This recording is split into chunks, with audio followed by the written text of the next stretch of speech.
नमस्कार दोस्तों, जय हिंद। कैसे हो आप सब लोग। तो भाई फाइनली आप सभी के लिए निकल के आ चुकी है 2026 की सबसे बवाल सरकारी नौकरी, जिसमें पोस्ट है हमारी एडमिनिस्ट्रेटिव ऑफिसर यानी कि प्रशासनिक अधिकारी की।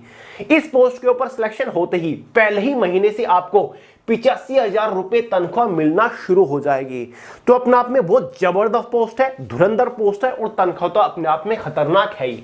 ऑफिसर लेवल की पोस्ट है, अधिकारी लेवल की पोस्ट है, पे लेवल 12 की ये पोस्ट होती है।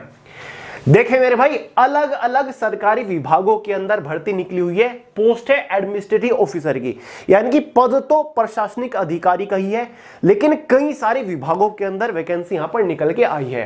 एज लिमिट 21 से 40 साल यहां पर जनरल वालों के लिए रखी गई है। फ्रेशर्स कैंडिडेट फॉर्म अप्लाई कर सकते हैं। आप सोच के देखिए, 85,000 रुपए महीना तनख्वाह आपको मिल रही है, अधिकारी लेवल की पोस्ट है, लेकिन फिर भी सभी फ्रेशर्स कैंडिडेट्स यहां पर एलिजिबल है। कोई हायर क्वालिफिकेशन या फिर स्पेशल डिग्री या फिर डिप्लोमा सर्टिफिकेट यहां पर नहीं मांगा गया है। अगर आप फ्रेशर हो, सिंपल क्वालिफाइड कैंडिडेट्स हो, तो आप एलिजिबल है। महिला और पुरुष दोनों ही कैटेगरी कैंडिडेट एलिजिबल है। मैं तो ये कहूंगा कि भाई वीडियो को देखने के तुरंत बाद फॉर्म भर दीजिएगा जितना जल्दी हो सके और आज से ही तैयारी में लग जाइएगा। फॉर्म फिलहाल भरे जा रहे हैं। 27 जुलाई 2026 फॉर्म की लास्ट डेट है। और खास बात यह है, इस भर्ती के लिए ऑल इंडिया से, मतलब आप पूरे भारत से कहीं से भी बिलोंग करते हो ना, तो आप इस भर्ती के लिए फॉर्म भर सकते हो। देखिए मेरे भाई, इस भर्ती के लिए नोटिफिकेशन कल जारी हुआ था। कल से लेकर अब तक आपने इस भर्ती के रिगार्डिंग बहुत सारी वीडियोस भी देख ली होंगी, लेकिन जो डाउट्स आज मैं इस वीडियो में क्लियर करने वाला हूं, जो सिंपल तरीके से इस भर्ती के बारे में आपको समझाऊंगा ना, किसी ने अभी तक नहीं समझाया होगा। सबने ऊपर ऊपर से जानकारी दे दी, जो नोटिफिकेशन में लिखा हुआ है वो आपको बताकर चले गए, लेकिन आपको एक एक चीजें मैं आपको समझाऊंगा। आज आपको पता चलेगा कि एक्चुअल में भर्ती है क्या, क्या फायदे आपको मिलने वाले हैं। ठीक है, तो आगे इस वीडियो में आपको इस भर्ती के रिगार्डिंग संपूर्ण जानकारी दूंगा, A to Z इंफॉर्मेशन आपको दे दूंगा कि भाई एज लिमिट, क्वालिफिकेशन क्या है, एग्जाम पैटर्न क्या होता है, सिलेबस वगैरह क्या होता है, एग्जैक्ट सैलरी क्या मिलती है, पोस्टिंग कहां पर होती है, सारी चीजें इस वीडियो में बताऊंगा। तो वीडियो को पूरे ध्यान से आखिर तक जरूर देखिएगा। तो चलिए दोस्तों, फटाफट वीडियो शुरू करते हैं। बट उससे पहले आपको एक छोटी मगर मोटी इंफॉर्मेशन दे दूं।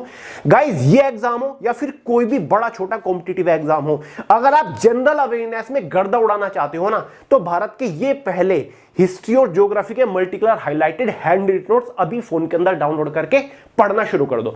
क्योंकि गाइस, अगर आपने ये नहीं पढ़ा ना, मतलब आपने कुछ नहीं पढ़ा। कंटेंट इतना बेहतरीन तरीके से दे रखा है कि एक बार पढ़ोगे ना, पूरा जस्ट दिमाग के अंदर छप जाएगी। जनरल अवेयरनेस की टेंशन ही खत्म हो जाएगी। कॉन्सेप्ट इतना डिटेल के साथ क्लियर कर रखा है, तो मिस मत करो। लिंक मैंने डिस्क्रिप्शन बॉक्स में दे दिया है। ठीक है, हैंड रिटन नोट्स है, मल्टीकलर हाइलाइटेड। तो चलिए दोस्तों, अब बाकी की चीजें हम बाद में डिस्कस करेंगे। भाई पोस्ट कौन सी है, क्या क्या पोस्ट है, एलिजिबिलिटी क्राइटेरिया, सब कुछ। पहले मैं आपको कुछ और बेनिफिट्स बता देता हूं, क्या क्या फायदे हैं मेरे भाई। इस पोस्ट के ऊपर ग्रोस सैलरी लगभग 90,000 रुपए रहेगी। 85 से 90,000 रुपए सैलरी रहती है। बाकी विभाग वाइज, डिपार्टमेंट वाइज भी मैटर करता है। अब वेतन के अतिरिक्त आपको कौन कौन सी अन्य सुविधाएं मिलेंगी, ये आप देख लो मेरे भाई। सरकारी आवास आपको मिलेगा, मतलब सरकारी बंगला मिलेगा। ऑफिसर लेवल की पोस्ट है, अधिकारी है, तो भाई अलग से आपको एक सरकारी आवास मिलता है। ड्राइवर के साथ सरकारी गाड़ी आपको मिलती है। जी हां, सरकारी गाड़ी में आप घूमोगे, एक पर्सनल ड्राइवर आपको मिलेगा। सुरक्षा गार्ड, सिक्योरिटी गार्ड आपके पास होंगे, ठीक है, जो कि पुलिस के होंगे, पुलिस डिपार्टमेंट के। साथ ही घरेलू नौकर सहायक मिलेगा, चाहे वो माली हो या फिर खाना बनाने वाला आपका रसोईया हो, कुक हो, सारे काम आपका वो करेगा। ठीक है, मुफ्त बिजली मिलेगी, टेलीफोन बिल, सारी सुविधा इंटरनेट की बिल्कुल फ्री रहेगी। चिकित्सा सुविधाएं, मेडिकल की सारी सुविधाएं आपको बिल्कुल फ्री मिलने वाली है। यात्रा भत्ता, आप कहीं पर भी इधर उधर घूमने जा रहे हो, अपने घर गए हो, ड्यूटी पे आ रहे हो, सारी की सारी भत्ते आपको मिलने वाले हैं। ये तो मैंने आपको कुछ ही बताया, इसके अलावा और भी बहुत सारे बेनिफिट मिलते हैं। तो भाई इस पोस्ट का, इस नौकरी की ये पावर है। तो आप सोच लीजिएगा कि किस लेवल की तैयारी आपको करनी चाहिए अगर आपको एक बेहतरीन सरकारी नौकरी चाहिए। इसलिए मैंने बोला था कि काफी लंबे टाइम के बाद 2026 की सबसे बवाल क्या है, सबसे बवाल सरकारी नौकरी है मेरे भाई, एडमिनिस्ट्रेटिव ऑफिसर की। एलिजिबिलिटी क्राइटेरिया देख लो, पोस्ट कौन कौन सी है मैं आपको आगे बताऊंगा। देखिए, टोटल 500 वैकेंसीज यहां पर निकल के आई है। 21 से 40 साल जनरल वालों के लिए एज लिमिट है। एज आपकी 1 जुलाई 2026 तक कैलकुलेट होगी। सीधा सीधा समझ लो, अगर आपका जन्म 2 जुलाई 1986 से लेकर के 1 जुलाई 2005 के बीच में हुआ है तो आप एलिजिबल है। क्वालिफिकेशन बिल्कुल सिंपल है, एनी ग्रेजुएट। अगर आपने कोई भी बैचलर डिग्री पास कर रखी है तो भाई आप इन जनरल पोस्ट के लिए एलिजिबल है। ठीक है, सिंपल ग्रेजुएट पास कैंडिडेट यहां पर आवेदन कर सकते हैं इन ऑफिसर्स लेवल की पोस्ट के लिए। हालांकि कुछ विभागों के अंदर कुछ पोस्ट ऐसी भी है जिनके लिए स्पेसिफिक क्वालिफिकेशन मांगी गई है, जैसे कि कुछ पोस्ट के लिए एमबीए, कुछ पोस्ट के लिए पीएचडी मांग रखा है, कुछ पोस्ट के लिए मास्टर डिग्री मांग रखा है, वो अलग पोस्ट है। लेकिन जिन पोस्ट के बारे में मैं आपको बता रहा हूं ना, इनके लिए तो सिंपल ग्रेजुएट पास कैंडिडेट्स एलिजिबल है। ऑनलाइन फॉर्म 25 जून से भरे जाने शुरू हो चुके हैं। फॉर्म भरने की जो अंतिम तिथि है वो 27 जुलाई है। फॉर्म फीस बहुत ज्यादा नहीं है। जनरल, ओबीसी, ईडब्ल्यूएस वालों से 125 रुपए चार्ज किए गए हैं, एसटी एससी वालों से 65 और पीएच कैटेगरी के कैंडिडेट से केवल 25 रुपए। पोस्ट देख लो मेरे भाई, अब ये जितनी भी पोस्ट देख रहे हो ना, ये तो पोस्ट के टाइटल है, लेकिन पोस्ट का जो नेचर है ना वो एडमिनिस्ट्रेटिव ऑफिसर है। इन पोस्ट को, सभी पोस्ट को एडमिनिस्ट्रेटिव ऑफिसर कहा जाता है। बस ये पोस्ट अलग अलग डिपार्टमेंट में जाके इनका जो नाम है वो चेंज हो जाता है, वरना पोस्ट का जो नेचर है वो एडमिनिस्ट्रेटिव ऑफिसर है, ठीक है, यानी कि प्रशासनिक अधिकारी की पोस्ट है सारी की सारी, ठीक है। अब डिप्टी कलेक्टर एक पोस्ट है इसमें, डिप्टी कलेक्टर की। अब डिप्टी कलेक्टर आपको पता होगा एसडीएम जो होता है, ठीक है, सब डिविजनल जो होता है मैजिस्ट्रेट, यानी कि डीएम का जो असिस्टेंट होता है, ये डिप्टी कलेक्टर होता है। ये पोस्ट है मेरे भाई, अलग अलग सरकारी विभागों के अंदर ये पोस्ट है, ठीक है। आप इनमें से किसी भी पोस्ट को चूज कर सकते हो, जिसको भी आप चाहो, ठीक है। काम आपका क्या है? एडमिनिस्ट्रेटिव ऑफिसर का। दूसरी deputy superintendent of police, DSP की, मेरे भाई डीएसपी की पोस्ट है यार। Block development officer, assistant regional transport officer, assistant commissioner यानी कि कॉमर्शियल टैक्स जो करता है, डिस्ट्रिक्ट कमांडेंट होमगार्ड्स, ठीक है। साथ ही cane inspector and assistant sugar commissioner, district cane officer, superintendent jail, manager credit small industry का जो डिपार्टमेंट होता है, manager marketing and economic survey, ठीक है मेरे भाई, एग्जीक्यूटिव ऑफिसर, असिस्टेंट नगर आयुक्त, district basic education officer, associate administrative post हैं आपकी इसमें काफी सारी, असिस्टेंट कमिश्नर इंडस्ट्रीज, ठीक है, assistant labour commissioner, welfare officer, district food marketing officer, executive officer panchayati raj department के अंदर, डेप्टी सेक्रेटरी है हाउसिंग और अर्बन प्लानिंग के अंदर, एरिया रिलेशन राशनिंग ऑफिसर है, डिस्ट्रिक्ट बैकवर्ड वेलफेयर ऑफिसर है, टैक्स ऑफिसर है, पैसेंजर गुड्स और tax officer, district handicapped welfare officer की पोस्ट है, assistant district employ assistant officer की पोस्ट है मेरे भाई, असिस्टेंट अकाउंट्स ऑफिसर की पोस्ट है, तो revenue audit, revenue officer, administrative officer, बहुत सारी पोस्ट है भाई। ये आप सारी पोस्ट खुद देख लो, ये सभी पोस्ट हैं, आप जो भी चाहोगे वो आपको मिल सकती है, बस थोड़ी मेहनत करनी है आपको, समझ गए। सैलरी का क्राइटेरिया ये यहां पर भी लिखा हुआ है, 500 टोटल वैकेंसीज हैं। इस पोस्ट का जो ग्रेड पे है मेरे भाई वो 4600, 4200 और 5400 रुपए है, ठीक है। यहां पर पोस्ट लिख रखी है। जो जनरल पोस्ट है या फिर स्पेशल रिक्रूटमेंट्स है, 7th पे कमीशन आफ्टर 6th पे कमीशन, इनका जो ग्रेड पे है वो 4600 रुपए ग्रेड पे है, यानी कि वही लगभग 85 से 90 हजार रुपए शुरुआती सैलरी बैठती है, समझ गए। बाकी कुछ हायर पोस्ट भी है जहां पर आपको सैलरी ज्यादा मिलती है। अब कुछ पोस्ट ऐसी है जहां पर फिजिकल टेस्ट भी है, वरना फिजिकल टेस्ट आपका नहीं है, मोस्टली पोस्ट के ऊपर है फिजिकल टेस्ट। जैसे कि डीएसपी की पोस्ट है, डिप्टी सुपरिटेंडेंट ऑफ पुलिस, यहां पर फिजिकल टेस्ट है, देख लो। मेल कैंडिडेट्स के लिए, जनरल ओबीसी एससी वालों के लिए 165 सेंटीमीटर हाइट, बिना फ्लाव के चेस्ट 84, फ्लाव होने के बाद 89 चेस्ट। एसटी कैटेगरी वालों के लिए 160 है, फीमेल के लिए देख लो 152 है, एसटी फीमेल के लिए 147 है, फीमेल के लिए कम से कम वजन 40 किलोग्राम होना चाहिए, ठीक है। ऐसे ही एक डिस्ट्रिक्ट कमांडेंट होम गार्ड्स की पोस्ट है, मेल कैंडिडेट के लिए 165 है, फीमेल के लिए 150 सेंटीमीटर यहां पर हाइट मांगी गई है, चेस्ट का क्राइटेरिया देख सकते हो। सुपरिटेंडेंट ऑफ जेल की एक पोस्ट है जहां पर हाइट मेल कैंडिडेट के लिए 168 सेंटीमीटर यहां पर रखी गई है मेरे भाई, ठीक है। तो इस तरीके से रखी गई है। एक्साइज इंस्पेक्टर है, मेल कैंडिडेट की हाइट 167 है, फीमेल एसटी एससी की 147, इस तरीके से आपकी रखी गई है, ठीक है। तो ये आप खुद देख लीजिएगा, नोटिफिकेशन भी प्रोवाइड करा दूंगा, बाकी स्क्रीन के ऊपर आपने देख ही लिया होगा।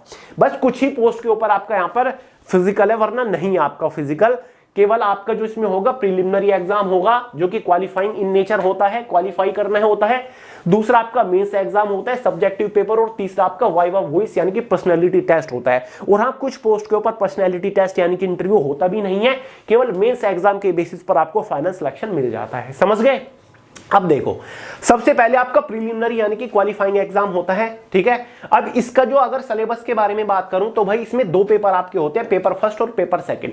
प्रीलिमिनरी एग्जाम की मैं बात कर रहा हूं भाई, इसमें दो पेपर होते हैं, एक तो होता है आपका पेपर फर्स्ट और मेरे भाई एक होता है पेपर सेकंड। दोनों ही जो पेपर होते हैं वो 200-200 नंबर के होते हैं। कितने कितने नंबर के? 200-200 के। लेकिन पेपर फर्स्ट में टोटल 150 क्वेश्चन होते हैं, पेपर सेकंड में आपके 200 क्वेश्चन होते हैं। और दोनों ही पेपर आपके जो है वो 2-2 घंटे के, क्या है, 2-2 घंटे के हैं। अलग अलग शिफ्ट में दोनों पेपर होने वाले हैं, ठीक है। तो यहां पर भी सारी जानकारी दे रखी है। The papers shall be 200 marks each, यानी कि दोनों 200-200 नंबर के, 2 घंटा दोनों के लिए टाइम ड्यूरेशन है। ऑब्जेक्टिव पेपर है, मल्टीपल चॉइस क्वेश्चंस आपके रहेंगे। एक में आपके 150 क्वेश्चन है पेपर फर्स्ट में, पेपर सेकंड में, सॉरी पेपर सेकंड में 200 नहीं है, आपके 100 क्वेश्चन है।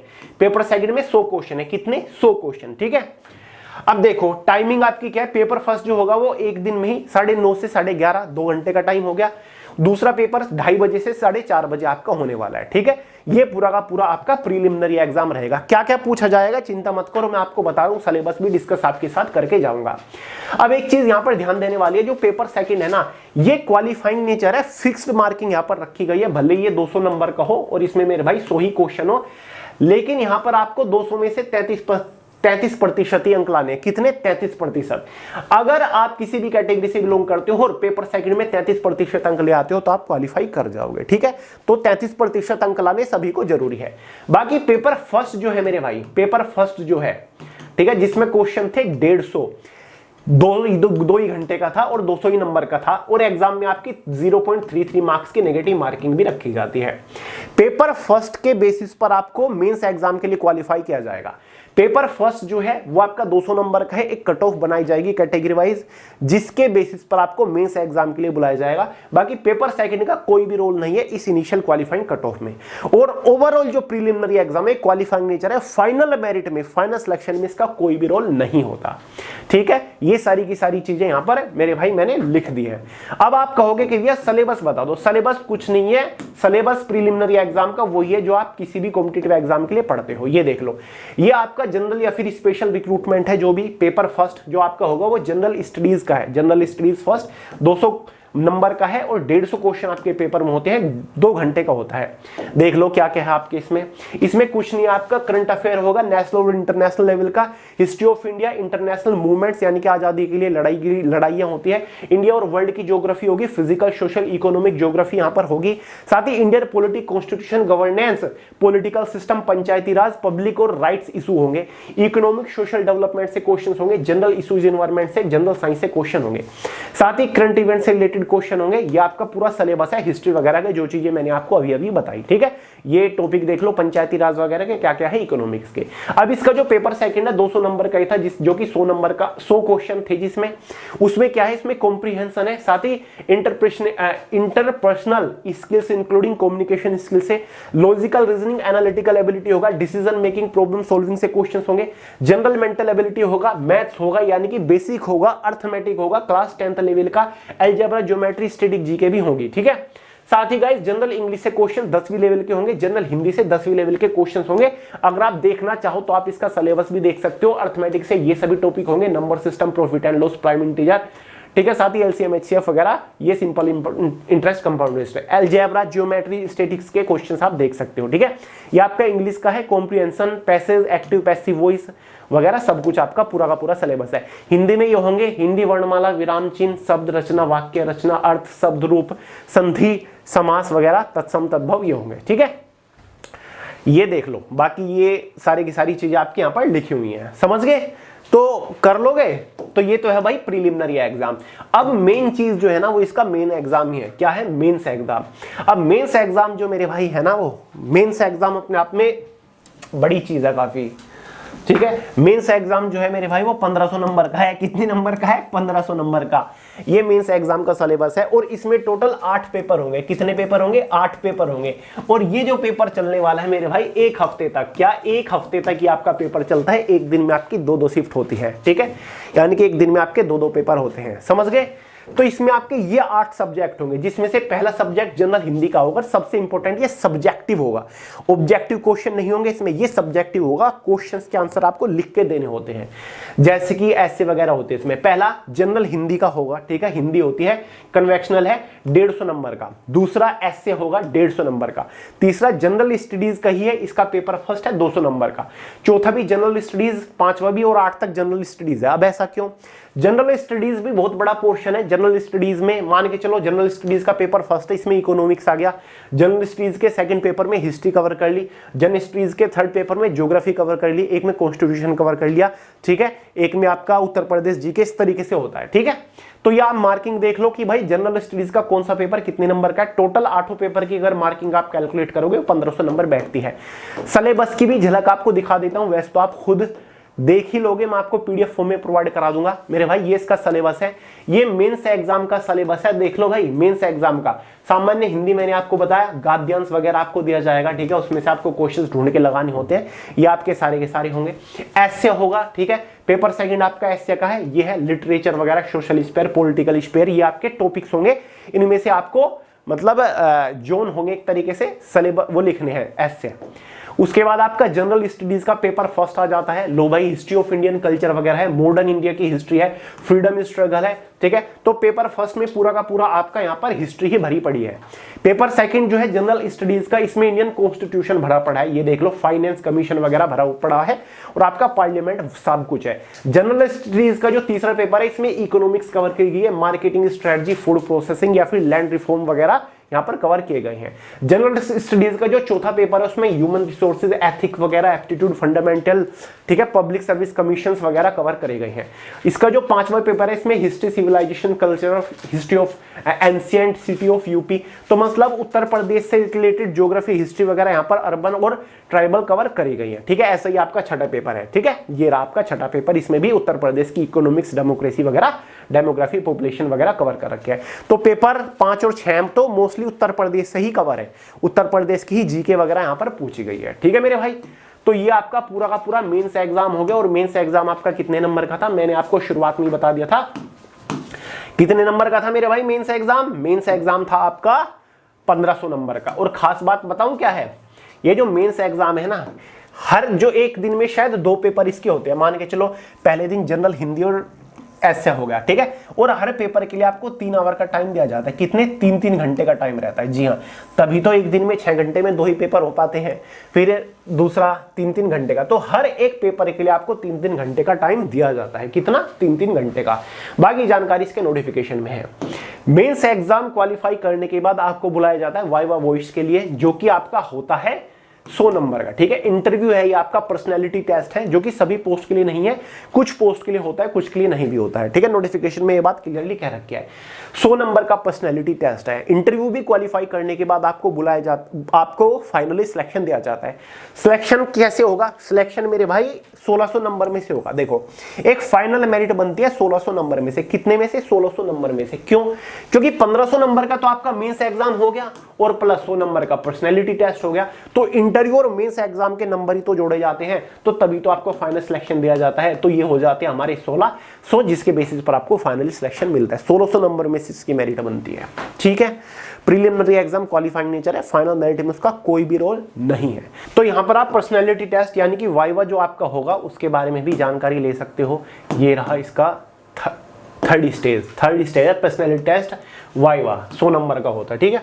तो समझ गए, फाइनल मेरिट जो आपकी 1600 नंबर में से बनेगी मेंस एग्जाम और इंटरव्यू के बेसिस पर।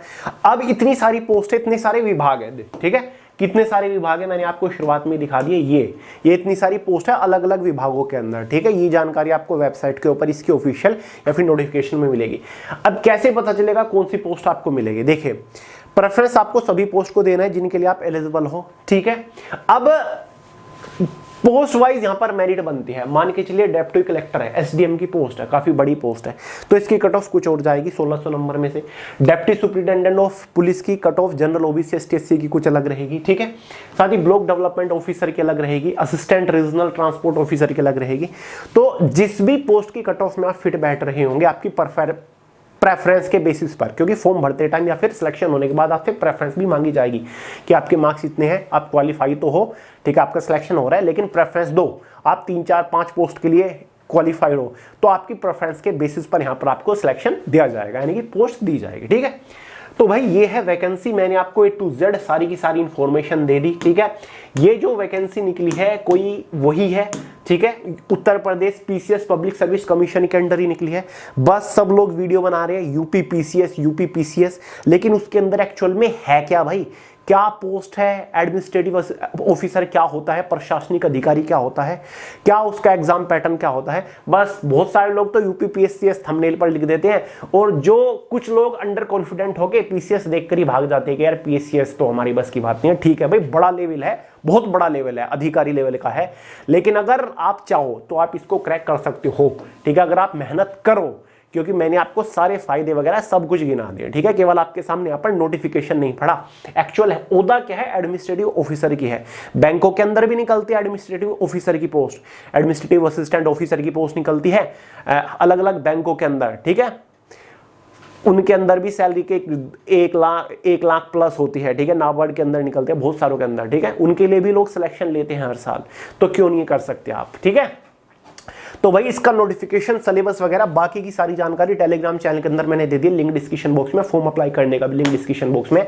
भले यूपी पीसीएस की वैकेंसी हो, लेकिन अदर स्टेट के कैंडिडेट भी, पूरे भारत से कैंडिडेट इस भर्ती के लिए आवेदन कर सकते हैं। तो मेरे भाई कोई डाउट हो, सवाल हो, कमेंट करके पूछ लीजिएगा। बाकी इस वीडियो में इतना ही था, मिलता है अगली वीडियो में बहुत ही जल्द, तब तक के लिए जय हिंद।